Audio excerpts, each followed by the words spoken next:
Hello बच्चों, नमस्कार। मैं जितेंद्र आप लोग का अपना यूट्यूब चैनल अध्ययन गुरु में स्वागत करता हूं। बच्चों, आज का टॉपिक है क्लास 10 चैप्टर नंबर 1 यूरोप में राष्ट्रवाद का उदय। आज मैं आप लोग के लिए 15 से 20 क्वेश्चन जो है बहुविकल्पी का लेकर आया हूं। तो इस ऑब्जेक्टिव क्वेश्चन में देखते हैं कि पहला क्वेश्चन है, फ्रांस की प्राचीन संसद का नाम क्या था। ऑप्शन दिया गया है डायट, स्टेट्स जनरल, राष्ट्रीय सभा, डायरेक्टरी। तो प्राचीन संसद का नाम था फ्रांस के स्टेट्स जनरल। चलिए सेकंड क्वेश्चन पे आते हैं। सेकंड क्वेश्चन है कि फ्रांस की क्रांति कब हुई थी। तो फ्रांस की क्रांति होने का जो डेट है वो दिया गया है 1889 ईस्वी, 1689 ईस्वी, 1789 ईस्वी और 1779 ईस्वी। तो फ्रांस की क्रांति जो हुई थी वह 1789 ईस्वी में हुई थी। तो ऑप्शन ग यहाँ पे करेक्ट हो जाएगा। चलिए नेक्स्ट क्वेश्चन है, फ्रांस की क्रांति का तत्कालिक कारण क्या था। ऑप्शन है स्टेट्स जनरल का अधिवेशन, ऑप्शन ख दार्शनिकों की भूमिका, ग है आर्थिक तंगी और घ है सम्राट की निरंकुशता। तो फ्रांस की तत्कालिक जो क्रांति होने का रीजन बना था वो था स्टेट्स जनरल का अधिवेशन। और यह अधिवेशन जो है कुलीन वर्गों ने मंगाया था, यानी कि बुलवाया था, जिससे कि कर उस पर न लगा सके। चलिए नेक्स्ट क्वेश्चन है क्वेश्चन नंबर 4, फ्रांस में समाज के तीसरे वर्ग यानी जन सामान्य का प्रतिशत कितना था। तो ऑप्शन है 5, 25, 75, 95%। तो इन चारों ऑप्शनों में जो तीसरा वर्ग था जिसको जन सामान्य वर्ग कहा जाता था वो 95% था और 5% में पादरी वर्ग और कुलीन वर्ग सामंत वर्ग आते थे। तो घ ऑप्शन से भी जाएगा। पांचवा क्वेश्चन है, सन 1789 ईस्वी की राज्य क्रांति के समय फ्रांस का शासक कौन सा था। तो फ्रांस का जो शासक था, ऑप्शन दिया गया है चार्ल्स प्रथम, लुई 16वां, लुई फिलिप, लुई 18वां।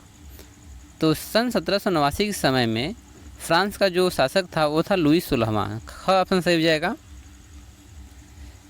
चलिए आते हैं नेक्स्ट क्वेश्चन पर। क्वेश्चन नंबर 6 है, रूसो कौन था।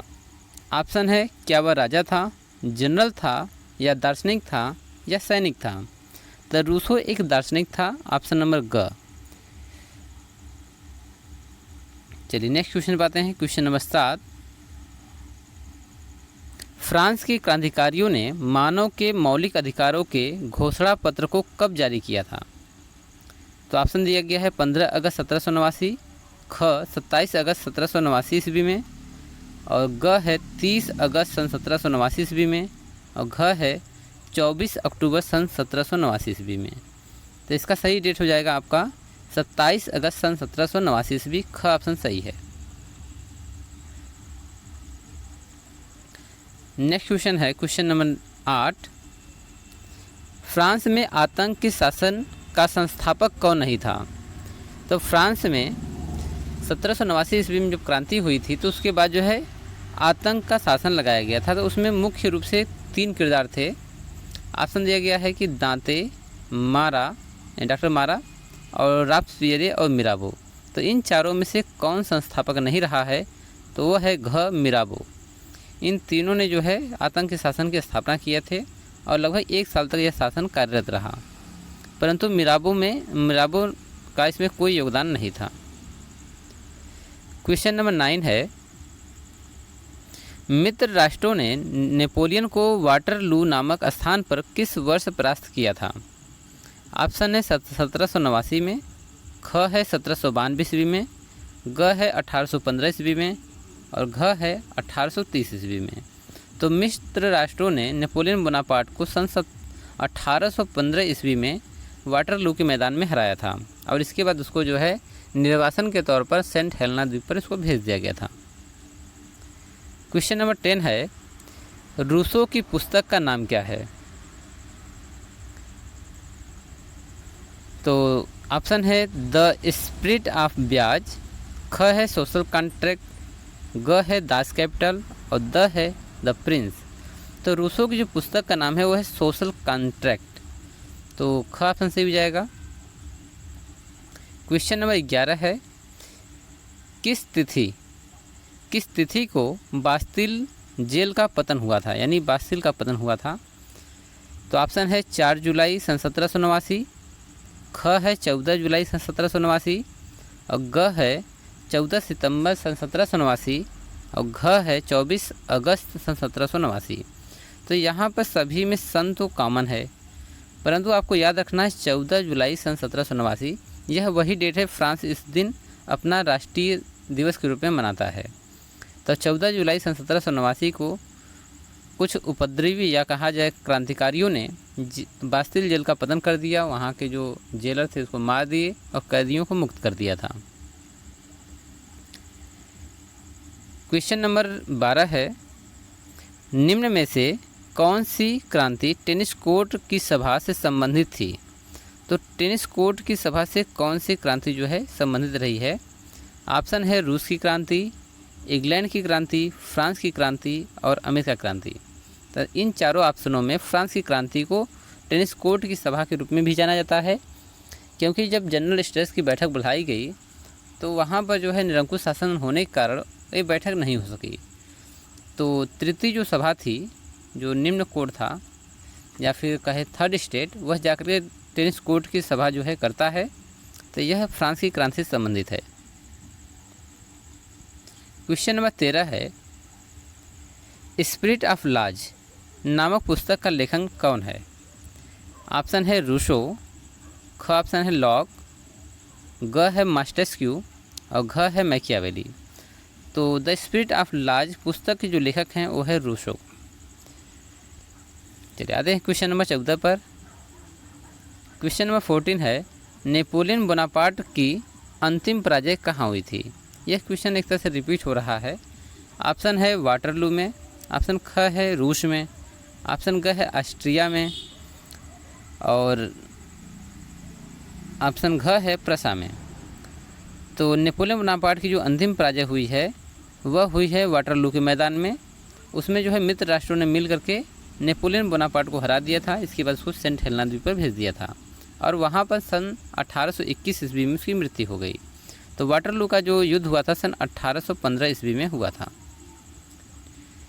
चलिए आते हैं क्वेश्चन नंबर 15 पर। 15वां क्वेश्चन है, महान दार्शनिक वॉल्टेयर ने किस देश की क्रांति को प्रभावित किया था? ऑप्शन है अमेरिका क्रांति को, इंग्लैंड की क्रांति को, रूस की क्रांति को या फिर फ्रांस की क्रांति को। तो दार्शनिक वॉल्टेयर ने अगर यह इन चारों में से फ्रांस की क्रांति को इन्होंने प्रभावित किया था। चलिए आते हैं क्वेश्चन नंबर 16 पर। 16वां क्वेश्चन है कि एक राष्ट्र को दूसरे राष्ट्र से अलग करने वाले प्रतीक हैं। एक राष्ट्र को दूसरे राष्ट्र से अलग करने वाले प्रतीक क्या हैं? ऑप्शन है सीमा, ख ऑप्शन है भाषा, ग है संस्कृति एवं संप्रभुता और ये सभी। तो यहाँ पर जो है एक राष्ट्र को दूसरे राष्ट्र से अलग करने का जो प्रतीक माना गया है इन सभी को माना गया है। यदि बॉर्डर नहीं है तो वह देश नहीं माना जाएगा। तो बॉर्डर के माध्यम से भी हम उसको देख सकते हैं। भाषा के अंतर्गत भी देश का बंटवारा होता है, संस्कृति और संप्रभुता के आधार पर भी होता है, यानी कि ये सभी हैं। चलिए क्वेश्चन नंबर देखते हैं 17। 17वां क्वेश्चन है कि राष्ट्रवादी भावना के विकास में सहायक तत्व कौन है? औद्योगिक क्रांति, ऑप्शन ख है पुनर्जागरण, ग है फ्रांस की क्रांति और ये सभी। तो राष्ट्रवादी भावना के लिए विकास में सहायक तत्व जो है ना उस समय ये सभी थे, औद्योगिक क्रांति भी, पुनर्जागरण भी, फ्रांस की क्रांति भी। तो घ ऑप्शन सही हो जाएगा, ये सभी थे। क्वेश्चन नंबर 18 है कि जर्मनी के एकीकरण के बाद वहाँ का सम्राट कौन बना था? ऑप्शन है,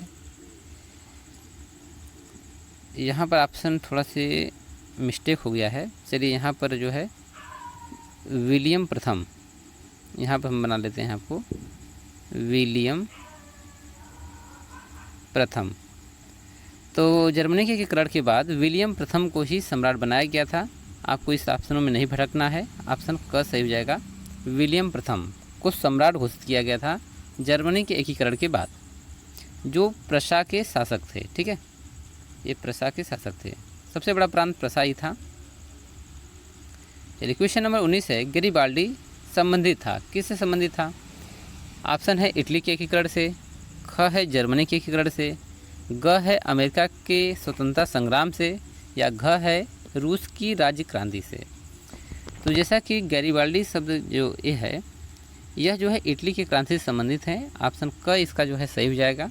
गैरिबाल्डी इटली के एकीकरण से संबंधित व्यक्ति हैं। तो बच्चों ये रहा आपका ऑब्जेक्टिव क्वेश्चन जो एग्ज़ाम में पूछे गए हैं। हर साल जो है एग्ज़ाम में पूछे गए क्वेश्चन है, तो आपको इसको तैयार कर लेना है। धन्यवाद बच्चों।